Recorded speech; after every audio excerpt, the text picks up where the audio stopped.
കാലുകുത്താൻ പോലും ഇടമില്ലാതെ തിങ്ങി നിറഞ്ഞാണ് Venad express service നടത്തുന്നത്. തിരക്ക് കാരണം യാത്രക്കാർ കുഴഞ്ഞു വീഴുന്ന സംഭവം കഴിഞ്ഞ ദിവസം ഉണ്ടായി. ഒരിഞ്ച് പോലും സ്ഥലമില്ലാതെ യാത്രക്കാർ തിങ്ങി നിറഞ്ഞുള്ള വേണാട് എക്സ്പ്രസിലെ കോച്ചിൻ്റെ ദൃശ്യങ്ങൾ ഞെട്ടിക്കുന്നതാണ്. സമയക്രമം മാറ്റിയതും ആവശ്യത്തിന് ട്രെയിനുകൾ ഇല്ലാത്തതുമാണ് തിരക്കിന് കാരണമായി യാത്രക്കാർ ആരോപിക്കുന്നത്. വേണാട് എക്സ്പ്രസിലെ എല്ലാ കമ്പാർട്ട്മെൻറ്റുകളിലും ആളുകൾ കയറാൻ പോലും ആകാത്ത തിരക്കാണ്. തിരക്കിനിടയിൽ പലർക്കും പരിക്ക് പറ്റുന്നുണ്ട്. ഈ ദുരിതയാത്രയ്ക്കെതിരെ ഇതിനു മുൻപും യാത്രക്കാർ പ്രതിഷേധം അറിയിച്ചിരുന്നെങ്കിലും ഫലം കണ്ടില്ല. വേണാട് എക്സ്പ്രസിലെ ദുരിതയാത്രയെക്കുറിച്ച് പലതവണ പരാതി പറഞ്ഞിട്ടും റെയിൽവേ ഇടപെടുന്നില്ലെന്നാണ് യാത്രക്കാരുടെ ആരോപണം. വേണാടിലെ തിരക്ക് കുറയ്ക്കാൻ ജനറൽ കോച്ചുകളുടെ എണ്ണം വർദ്ധിപ്പിക്കണമെന്ന് യാത്രക്കാർ ആവശ്യപ്പെടുന്നു. എന്നാൽ തിരക്ക് കുറയ്ക്കാൻ മറ്റൊരു ഫലപ്രദമായ മാർഗവും ഇപ്പോൾ ചർച്ച ചെയ്യപ്പെടുന്നുണ്ട്.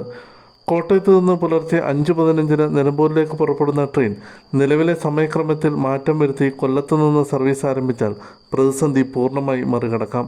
പാലരുവിക്കും വേണാടിനുമിടയിൽ സർവീസ് നടത്തിയാൽ കോട്ടയം എറണാകുളം ഭാഗത്തേക്കുള്ള യാത്രക്കാർക്ക് ഏറെ സഹായകരമാകും.